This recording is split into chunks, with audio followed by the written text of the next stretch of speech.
Hey, what's going on, everyone? Welcome to the channel. Today I'm going to be showing you guys how to price your items on COMC to be put for sale on the site.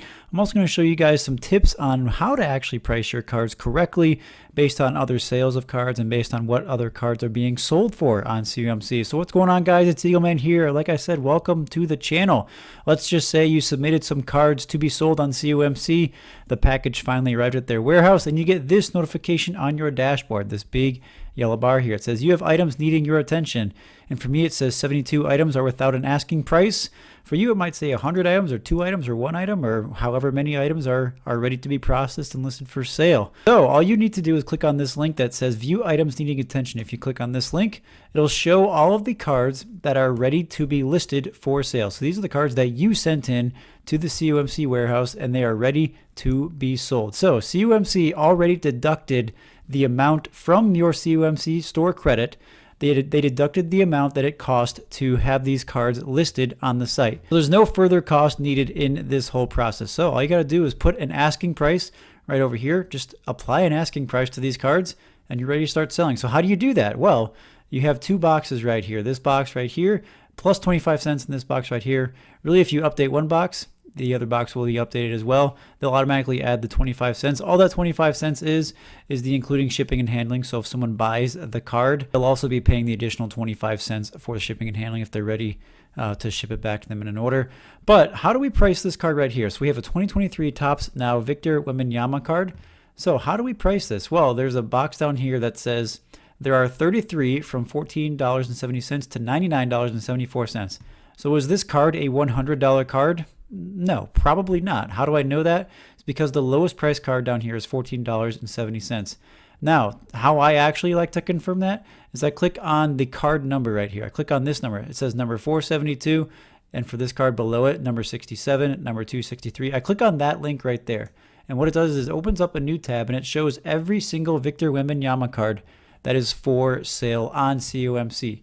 So the lowest price card for sale is right here, which is $14.95. So if I go back to my inventory manager, if I typed $14.95 on the second box there and pressed save, we went over here and we refreshed this page. Refresh the page, look at that. Eagleman Trading Cards is the lowest seller for this card, which means that I'm the most likely seller to sell this card to someone. So that's pretty cool, but let's find another example here. Here's a good example here. So I have a 2022 Panini Donruss Optic Base Pink Prism Luis Gil, now card number 44. It says down here in bold letters, you have a COMC monopoly, meaning that there are no other cards like this one that are for sale on COMC. I am the sole seller of this card. So how do I price it?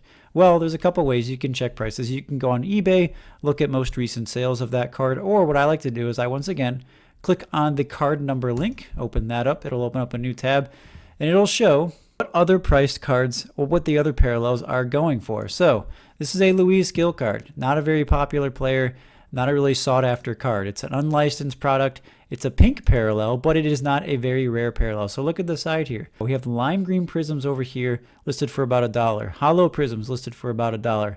The base card listed for about $1. So this parallel is probably not going to be a lot. Now I could technically list it for, let's say, $500. Why? Because I have a monopoly. I'm the sole seller of this type of card. But it wouldn't be reasonable to list it at $500 because no one's going to buy it for $500. So I have to actually list it at a price where it's actually going to sell. So how much am I going to sell this for? I'm going to sell it for 99 cents. That's what I'm going to list it for. That's what I think is the most reasonable solution. If I refresh it, you can see my card right there is now listed for 99 cents. So it's as easy as that, listing all of these cards. And we'll do a couple more just for examples here. So I have a 2022 Bowman Platinum Ice Foil Board Parallel. It's a rookie card of Alec Thomas. You can click and actually see the photos of the cards that you have just submitted. I like to click on the card link as usual. I can see that this card is listed for $2.20 is the lowest price on the site. If I go back here, it says there are 7 from $2.50.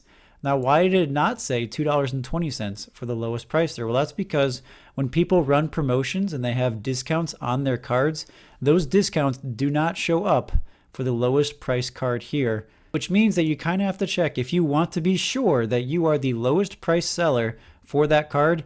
you have to double check to see if any other sellers are having current promotions on their cards to see what the actual lowest price is. So for this Alec Thomas card, the lowest price is $2.20. I want to list this card for $2.19. So I'm the current lowest seller for this card. So if I refresh it, you can see right here, I'm now the lowest price seller on there. Now, is this card actually going to sell for $2.19?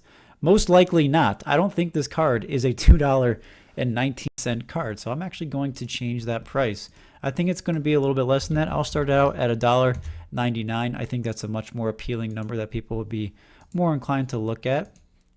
So there we go. You can see the price updated to $1.99. So pricing cards on COMC is very simple. It's really easy. Don't get too confused about these two boxes here. The first box is just 25 cents less than the second box over there.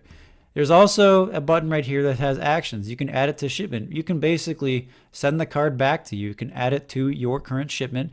It can be shipped back home to you. You can send it to an auction. Depending on the level of service that you requested for a card to be sent in, you can send the card to their eBay auction and they'll have it listed on eBay for it to be sold. You can submit it to grading. This is a whole new process that they just added to their site. You can submit that exact card to PSA or to CGC for grading. COMC is just essentially the middleman. And then when the PSA or the CGC graded cards come back, they will be listed on the COMC site in their graded form. You can reprocess them as Elite. I'm not sure what that all entails. I think they get better quality photos. You can get other options too, but I've never done that before. I'm not too super sure. You can request a correction. So a lot of times, this happens a couple of times in some orders.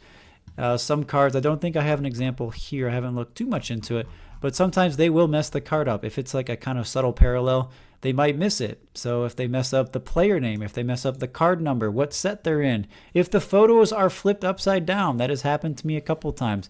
All you do is you click actions, request a correction, and you can select what the issue is and you can provide more details in there. This does happen a couple times, so I would please take some time to actually make sure that the card you are about to price is the correct card. This has played in my favor a couple of times because some people have messed up the pricing for cards because they did not check that COMC messed up the classification of the card. It was actually a gold parallel of a Derek Jeter base card, but it was classified as just a regular non-parallel base card. So I bought it at the non-parallel base card price, when in actuality it should be priced way more. So again, just take you some time to request a correction if the card needs to be corrected. Take some time to ensure that the card is classified as the correct card. Lastly, you can donate to charity. So if you have a couple cards in here that maybe you didn't mean to submit, or just some cards that you don't really want to sell, or some cards you're just like, maybe I just feel like donating today, you can actually donate them to charity, which is a really cool feature for them to do. So we'll just do a couple more examples here. Let's look at this 2022 Optic Pink Prism Vladimir Guerrero Jr., which says we have a COMC Monopoly, which is pretty exciting. I'm going to open up the card number link. Let's just take a guess at what this card is probably selling for. So it's a big name player, yes, but it is just a base card. It's not a rookie year. It's like a 4th year card of his. Unlicensed product, but it is a cool pink parallel. So if you look at the side here, the base is going for about 80 cents. The hollow prism is about 80 cents as well. So this card, in my opinion, is probably about 80 cents, which is about the same rarity as the other parallels. So I'm going to list it at 85 cents. And we'll start it right there. Here's a really good example. This Carlos Correa card, this 2022 Optic Pink Prism, Carlos Correa. Now it says EX to near mint. Yes, COMC does classify your cards. They do add card conditions to some of them. Now they aren't super accurate sometimes, but if they notice some pretty obvious flaws, they will classify it. So this Carlos Correa card got classified as an EX to near mint. I'm not sure what they saw. I personally don't think that it is, so I can actually request a correction and say wrong condition and grade, and I can write an argument as to why I think that it is not an EX to near mint. But let's just go with the punches here and see what we're working with. So I have a COMC Monopoly of the Carlos Correa card, but it is only a monopoly on the EX to near mint Carlos Correa cards in this set. So you have to be mindful of that. You don't have a monopoly of the cards that are necessarily in raw state or in the good condition state or the VG state. You only have a monopoly of the EX to near mint state. So that's an important qualifier there. And you have to price your cards accordingly. So let's just go ahead and price this card what we think this would go for. Again, I think this is about an 85 cent card. I don't think it's something too valuable. Pretty similar to the other parallels. I'm going to type 85 cents. I'll do one last example here. I think this will be a good example to end on. I have a 2021 Bowman Chrome Prospects Blue Refractor Jordan Walker. So a pretty big card. This is numbered out of 150. If we open up the link, you can see that this card is priced at $28.75. And if we look at the side here, you can see other prices for other parallels. The fuchsia is listed at $28.21. The blue shimmer is at $60.50. So there's quite the delta of price here. So what does this card actually go for? What are people actually paying for this Jordan Walker? Now, of course, I can price this card to what I think the card is worth. If I think the card is worth 40 bucks, I can list it at 40 bucks, just like that. And we can see my card is now listed on the site for $40. Is it likely that someone's going to buy it for $40? I don't think so. So here I am on eBay, recently sold cards. I'm taking a look at some recently sold listings of this exact card that I'm about to price on COMC. So one copy sold for about $8.50 shipped. Another copy down here sold for about $17 shipped. Now there's not too many examples of this card on eBay that I'm trying to find. Lots of sapphire versions, obviously. But the card that's out of 150, just the regular blue one, I've only found 2 examples of that in recent times. And they didn't sell for really more than $15. It was listing at $40, a reasonable deal? Probably not. I'm going to go ahead and change the price of this card from $40 all the way down to about $19. Why $19? Well, you never know. Someone could be really searching for this and they only buy cards on COMC. And I might be able to scrape by with making $19. I also have offers turned on, which I recommend everyone do. Turn on offers so that someone can see the price of my card and they can offer what they think is a fair price, and we can at least start a negotiation that way. So that's all I have in terms of how I like to set asking prices on the cards after I receive them. Hopefully you guys did learn a couple things from this video. If you guys have any more questions or comments or anything at all with regards to this video and the process of how to price cards on COMC, please comment below. I would be happy to help you out in any way that I can. Other than that, I really appreciate you guys for tuning in for today's video. If you enjoyed it, please like and subscribe for more COMC content to come. This has been Eagle Man. I'll see you guys next time.